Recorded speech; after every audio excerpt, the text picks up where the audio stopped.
All right, now let's look at the second design. Really similar stuff here. I'm going to go ahead and turn down the opacity on that, and we'll go through how I put this one together. So I make a new layer, go ahead and type a mother.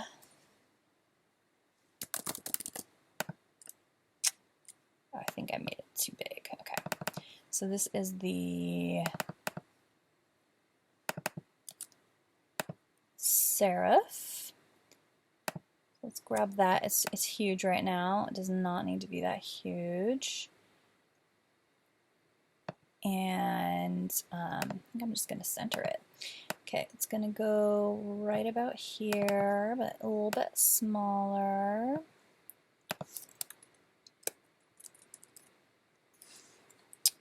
And smaller still. Okay, now this is fun because it has some swashes on it, but I'll add those in a second. So right now I'm going to go ahead and duplicate this layer. I've been using my keyboard commands holding Shift Option on my Mac, but I'm going to go ahead and show you it in the hamburger menu today. So we'll just say duplicate layer.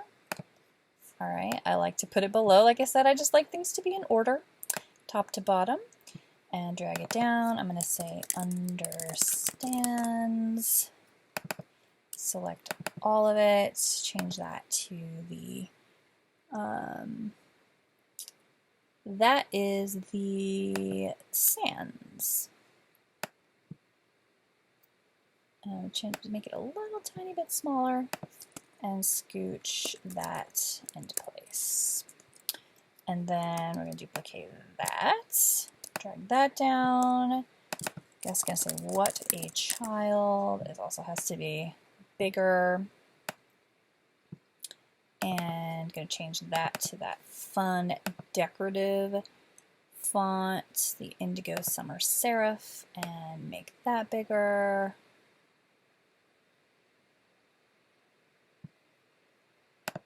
Close enough. And then understands and does not say are the same font, so I'm going to duplicate understands. Drag that down.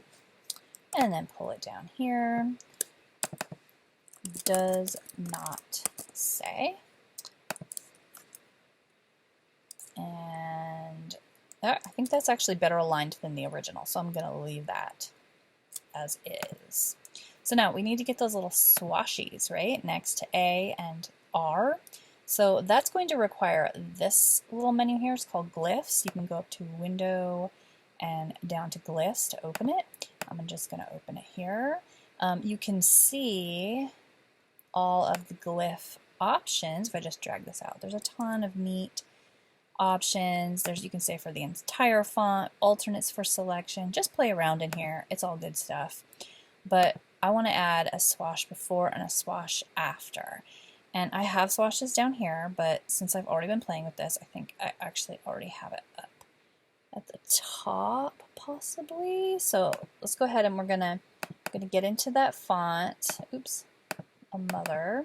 I'm gonna put the cursor next to the A, and I'm gonna see which little swash in my tiny view here. I think it might be this one is the one I want to put here, and I'm gonna click it. I'm gonna double click it, and it stuffs it in. I'm gonna grab the Move tool just to scooch this over. And I'm going to grab the Type tool again. I'm just using my keyboard commands to get it. So after I moved it over, I was on the Move tool, and I pressed T to get the Type tool, but I can do it manually as well. And now I need the swashy bit that goes on this side, and I think that is this one. Okay, again, I'm going to grab that Move tool and scooch this into place. But you notice a problem here is this R is not connecting to the swash, and that's because there is an alternate R that I need to put there. So what I want to do is I want to grab my text tool, highlight the R. Sometimes when you highlight a letter like this, a little tiny menu pops up with the other R versions in it. But it's not working this time, so what I would do in that case is just like scour through here and be like, is there another R? But since I already grabbed it earlier, it's at the top. So this is the R we want. You can see the bottom right corner flips up really high, so I'm going to grab that. And now it is connected. Awesome. So we'll close Glyphs. All right, so the last thing we need is this little Laurel shape down at the bottom. So we're going to pop back over. Also, I'm going to hit save. You want to hit save every few seconds. You don't want to ever lose these things. Okay, pop back to illustrations. Let's see where our little laurels are. Here they are. Here's the one that I want. Zoom in a little bit and grab my move tool, then click auto select and click right on that shape. And that's the one. So I'm going to grab it and drag it over to my mother tab, drop it in, turn off auto select. Okay, we're still on the move tool. So I'm going to pop that down here. And what I'm going to do is I'm just going to transform it. Again, keyboard command is Command T, or I can just say edit, transform, scale, and then just drag from the corner until it is the size that I want, and then hit return or just click the move tool and it will be good to go. I think everything I've been designing here has been center aligned. Something you can do at this point is you could grab all of your shapes by clicking all of your layers. So I click on the top layer, I'm going to shift click on the bottom and it grabs all of them, and I could click this little center alignment thing to make sure everything is aligned horizontally by the centers.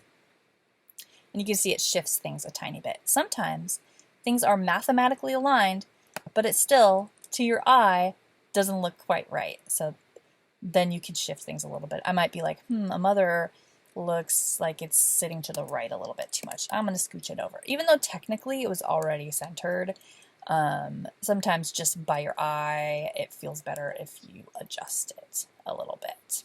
Or we could just leave it where it was. So that's something that I do. I like to play around with those things. So that was my new variant, my new redone one of version 2. I'm just going to shift, click, put all those in a folder and hide them and move on to this last one.